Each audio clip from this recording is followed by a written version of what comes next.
না মজা নয় এটা, মানে গরমে এখানে টেকা যাচ্ছে না বাবা। তো শেষটা বললো এসি নেই, কিছু নেই, ঘরের ভিতরে 32 degree temperature. Welcome to Austria.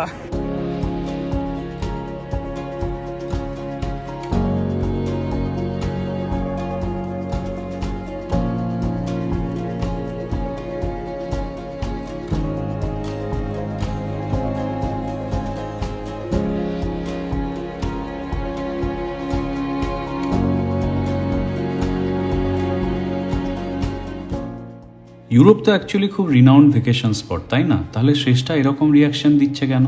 এটাই হয়তো তোমরা ভাবছো ভিডিওটা শুরুটা দেখে। রিয়াকশনটা কিন্তু একদম ভুল নয়। আমাদের যে কি কষ্ট হয়েছিল এই ট্রিপে কি বলবো। এত গরম মনে হচ্ছিল ইউরোপে ভেকেশন কাটাচ্ছি নাকি কলকাতার রাস্তায় ঘুরছি। এবার আসি আসল ঝামেলায়। মানুষের রাগ হবে না কেন? বাইরে এত উদ্দণ্ড গরমে ঘোরার পর ঘরে এসি তো দূর, একটা ফ্যানও যদি না থাকে তাহলে কি পারা যায়? ইউরোপে এটাই হচ্ছে মেন প্রবলেম। স্পেশালি যেগুলো জার্মান কালচারের দেশ, ধরো জার্মানি, অস্ট্রিয়া, সুইজারল্যান্ড, সেখানে এরকম ব্যাপার। এরা এসি ইউজ করায় বিশ্বাস করে না, আর ফ্যানও লাগায় না। তো যখন অ্যাকচুয়াল সামারের প্রচণ্ড হিট বেড়ে যায় তখন পারা যায় না। আমাদের রোমে গিয়েও সেম অবস্থা হয়েছিল। জুলাই হচ্ছে একদম পিক গরমের টাইম, আর এই সময় ইউরোপে ঘোরাটা কিন্তু ইজি ব্যাপার নয়। আমরা টোটাল 3টে জায়গা গেছিলাম, সালজবুর্গ, হলস্টাট আর ভিয়েনা। শুরুটা করছি সালজবুর্গ দিয়ে। শহরটার মেন পপুলারিটি দুটো কারণে। প্রথম হচ্ছে এটি ফেমাস মিউজিশিয়ান মোজার্টের জন্মস্থান, আর দ্বিতীয় এখানে সেই ফেমাস মুভি সাউন্ড অফ মিউজিকের শুটিং হয়েছিল। আমরা এই জাস্ট ব্লগটা স্টার্ট করলাম, শেষটা আজকেই এসছে। ইউরোপে প্রথমবার, আর প্রথমবার আসতে গিয়ে ফ্লাইট ক্যান্সেল গতকাল ওর ফ্লাইট ক্যান্সেল হয়ে গেছিল। আজকে ফ্লাইটে করে এসে আজকেই আমরা বেরিয়ে এসেছি। তো আমি এখন যেহেতু মিউনিকে থাকি, ওই জন্য মিউনিক থেকে খুব কাছে হচ্ছে অস্ট্রিয়া।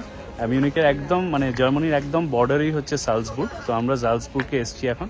আর এটা এখন আমরা আছি হচ্ছে এই মিরাবেল গার্ডেন বলে একটা জায়গা। এটা খুব সুন্দর, বিশাল বড় একটা গার্ডেন। এটাই আমাদের ফার্স্ট স্পট। আমরা জানি না এখন নেক্সট কোথায় যাব। আর তোমার কেমন লাগছে বলো? ভালোই লাগছে, ওয়েদারটা ভালোই আছে আজকে। ইউরোপে প্রথম এসেই ও ট্রেনে উঠে বলল যে ট্রেনে কি গরম লাগে। এয়ারপোর্টে প্রথমে বলছি এয়ারপোর্টে কি গরম। I cannot imagine যে এয়ারপোর্ট এত গরম হতে পারে। মানে এই চিবিতে আমরা টিকতে পারি না, এত ঠান্ডা থাকে, আর এখানে এয়ারপোর্টে এত গরম। তারপরে এয়ারপোর্ট থেকে বেরিয়েই বললো যে ট্রেনে এসি নেই। মানে কি, মানে অবাক হয়ে গেছে ও। তার কারণ দেখো কলকাতাতেও মেট্রো এসি আছে, ঠিক আছে? ওদিকে সোজা ওদিক দিয়েই এলাম আমরা। ওদিকটা দেখবি না?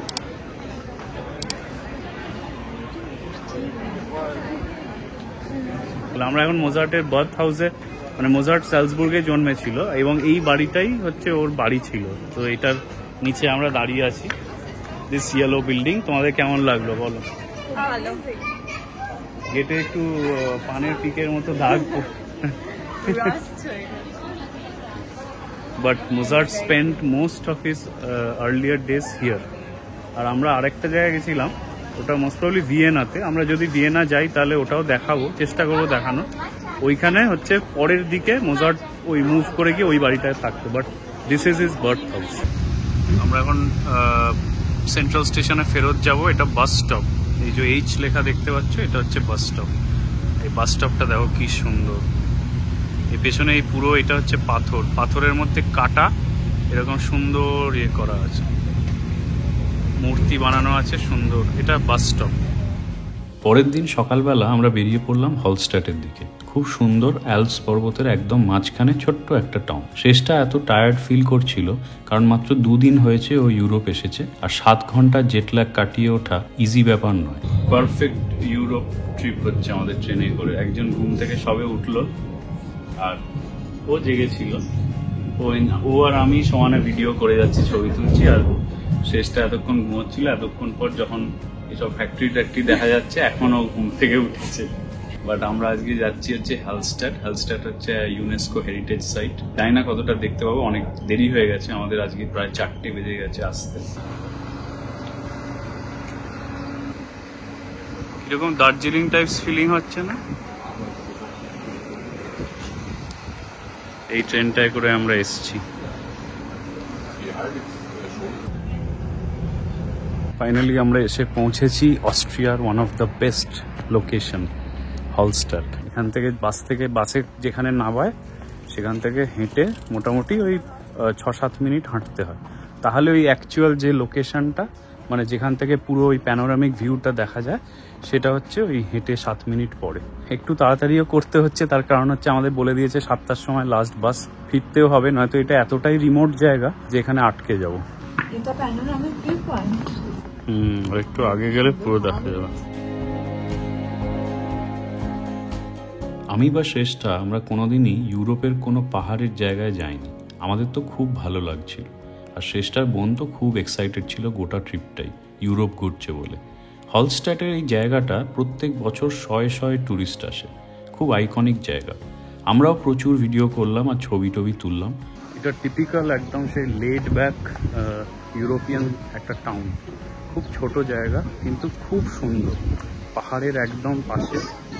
আর দেখতেই পাচ্ছ কত পুরনো আর্কিটেকচার, মানে যত বাড়ি বা যত বিল্ডিংস এখানে আছে ম্যাক্সিমামই হচ্ছে European, old European architecture, are very very colourful. কি সুন্দর এখানকার বাড়িগুলো, দেখেও ভালো লাগছে। সবই ঠিক ছিল, কিন্তু আমাদের আসার সময় বাস ড্রাইভারটা এমন একটা ভুল ইনফরমেশন দিল যে আমরা সময়ের মধ্যে ফেরত গিয়েও বাসটা পেলাম না। কারণ ওইখানে বাস রুটটা নাকি ওয়ান ওয়ে, আর আমাদেরকে সেটা বলেনি। আমরা ভুল জায়গায় দাঁড়িয়েছিলাম আর বাসটা চলে গেল। অনেক চেষ্টা করলাম গাড়িতে লিফট নেওয়ার, কিন্তু সেসব কোনো কাজই দিল না। আটকে গেলাম রাতটা ওই হলস্টাটে। আর আটকে যাওয়া তো শুধু না, হিউজ টাকা দিতে হলো রুম বুক করার জন্য। পরের দিন সকাল উঠে পড়লাম ফেরত যাওয়ার জন্য। সেই দিনই আমাদের আবার ট্রেনে করে ভিয়েনা যাওয়ার কথা। এখন বাজে হচ্ছে 7:25, আর আমাদের গতকাল তোমাদের একটু আগেই ব্লগে বললাম যে আমরা এখানে রাত্রিবেলা বাসের জন্য ওয়েট করছিলাম, তারপরে শাটেলের জন্য ওয়েট করেছি, অনেক কিছু করেছি। ফাইনালি কোনো লাভই হয়নি, আমাদের এখানেই থেকে যেতে হয়েছে। তো আজকে সকালবেলা আমরা এখন বেরোচ্ছি। আমাদের বেরিয়ে নেক্সট যে হোটেলে আমাদের থাকার কথা ছিল লিনজে, সেখানে আবার চেক আউট করতে হবে। তো একটা টাইম আছে, কনস্ট্রেন্ট আছে। তো চট করে এখানে একটুখানি সিনিক বিউটি দেখে ব্রেকফাস্ট করে আমরা বেরোবো। তবে আমরা যে রুমটায় ছিলাম সেই রুমটা খুব সুন্দর, তাই না? ওখান থেকে মানে রুম থেকে পুরো এই সামনেটা দেখা যাচ্ছিল। যাই হোক, তো আজকে আমাদের প্ল্যান হচ্ছে ভিয়েনা যাওয়ার। তো নেক্সট এখন ভিয়েনাই যাব। ভিয়েনাতে এত অসুবিধা হবে না আই গেস, তার কারণ আমরা ভিয়েনাতে স্টে করব না, আজ রাতেই আমরা ফিরে যাব। বাট ওই ভিয়েনা যেতে যেটুকু সময় লাগে সেটা।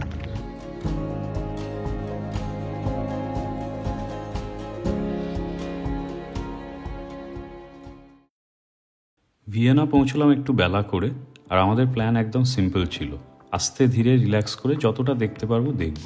আগেই বললাম যে ভিয়েনা বহু পুরনো শহর আর প্রচুর হিস্ট্রি, অনেক পুরনো ইউরোপিয়ান হিস্ট্রি, পুরনো আর্কিটেকচার, মিউজিয়ামে ভর্তি একটা শহর। তো আমরা শহরে নামা মাত্রই এটা ওটা দেখতে শুরু করলাম। প্রথমেই গিয়ে পৌঁছলাম হচ্ছে Vienna museum of fine arts. আমরা আবার একটা আর্ট মিউজিয়ামে এসেছি। আমরা ঠিক করেছিলাম আর আসবো না, কিন্তু ওর বোন খুব আসার শখ, ওই জন্য ওর বোনের এগুলো ভালো লাগে, আমাদের তো লাগে না। তো আমরা এসে আবার বোর হচ্ছি, এদিক ওদিক ঘুরে বেড়াচ্ছি।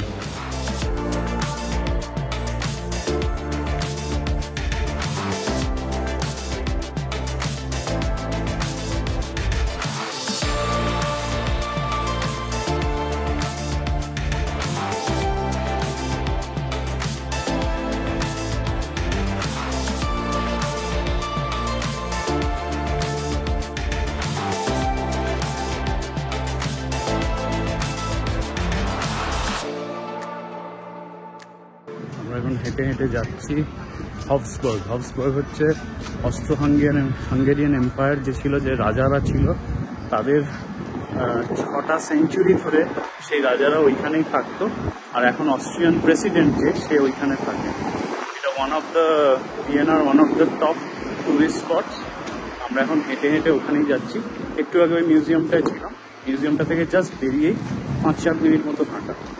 তো শেষটা আর ওর বোন আমার সামনে সামনে হাঁটছে, ওরাই ম্যাপ দেখে, ওরাই ডিরেকশন দেখছে, আর আমি একটু ভিডিও করছি। তো এটা আমাদের নেক্সট স্টপ আজকে। অলরেডি বিকেল হয়ে গেছে। হপ বাসে করে আমরা মোটামুটি ম্যাক্সিমাম জায়গাগুলো দেখে নিয়েছি, মানে চোখের দেখা দেখে নিয়েছি। সবকটায় নামা তো হয়নি, এখন পায়ে হেঁটে যতটা পারছি কভার করার চেষ্টা করছি। আমরা এখন এসেছি হচ্ছে ভিয়েনার রথ হাউসে। রথ হাউস মানে ওদের যে মিউনিসিপ্যাল অফিস, যেটা সিটি অফিস, যেটা সব ইউরোপিয়ান শহরে বা টাউনে এটা থাকে। এখানের যেটা স্পেশাল সেটা হচ্ছে যে যেহেতু এটা ভিয়েনা খুবই হিস্টোরিক একটা শহর, সেই জন্য এদের যে রথ হাউসটা মানে মিউনিসিপ্যাল অফিস যেটা, সেটা 1800 ওই গথিক আর্কিটেকচারে বানানো, 1800s-এ বানানো এই বিল্ডিংটা। আর এখন এটা ইউজ হয় হচ্ছে মিউনিসিপ্যালিটি অফিস হিসেবে। খুব সুন্দর। আমরা একটু আগে পার্লামেন্ট বিল্ডিং দেখে এলাম, পার্লামেন্ট বিল্ডিং থেকে জাস্ট হেঁটেই পাশেই হচ্ছে রথ হাউস। ইউরোপে কিন্তু ঘুরতে গেলে আর এক্সপ্লোর করতে গেলে প্রচুর হাঁটতে হয়। আমরা এক প্রান্ত থেকে আরেক প্রান্ত সেই দুর্গাপুজোর প্যান্ডেল হপিংয়ের মতো হেঁটে বেড়াচ্ছিলাম। একটা ক্যাথিড্রাল দেখতে পেলাম এর ফাঁকে। ইউরোপে ক্যাথিড্রাল প্রায় গলিতে গলিতে রয়েছে। যাই হোক, সব ঘুরে ফাইনালি এসে পৌঁছলাম ভিয়েন অপেরা হাউস, সেই ফেমাস লোকেশন যেখানে মিশন ইম্পসিবলের শুটিং হয়েছিল। ভেতরে তো অবশ্যই যাইনি, বাইরে থেকেই দেখলাম। এতক্ষণে প্রায় অন্ধকারও হয়ে এসেছিল, আর জুলাই মাসের অন্ধকার মানে রাত হয়ে এসছে প্রায়। আমরা ঘোরা শেষ করে ফাইনালি এসে বসলাম একটা বিশাল ফোয়ারার কাছে। তো আমরা ফিরে এসেছি, এখন ফাইনালি রাত 9:30 10টা মতো বাজে। আমরা এখন এখান থেকে ভিয়েনা থেকে বাসে করে যাব মিউনিক। তো বাস স্টেশনটা এখানেই, ভিয়েনা সেন্ট্রাল স্টেশনের কাছে।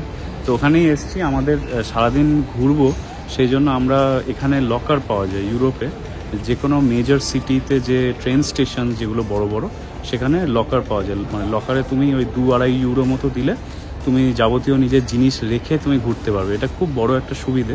তো আমরাও রেখেছিলাম।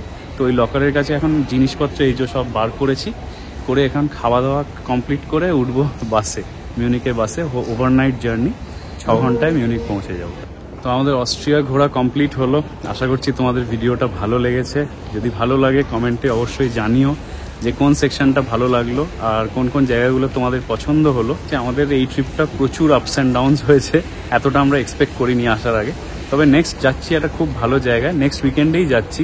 তো দেখতে থেকো, নেক্সট ভিডিওটাও খুব এক্সাইটিং হবে। নতুন একটা জায়গায় যাব, নতুন একটা দেশে যাব। এখানে ভিডিওটা এন্ড করলাম, ব্লগটা। তোমরা চ্যানেলটা অবশ্যই সাবস্ক্রাইব করো, যারা প্রথমবার আমার ভিডিওটা দেখছো অবশ্যই চ্যানেলটা সাবস্ক্রাইব করো। And see you in the next one. Tata.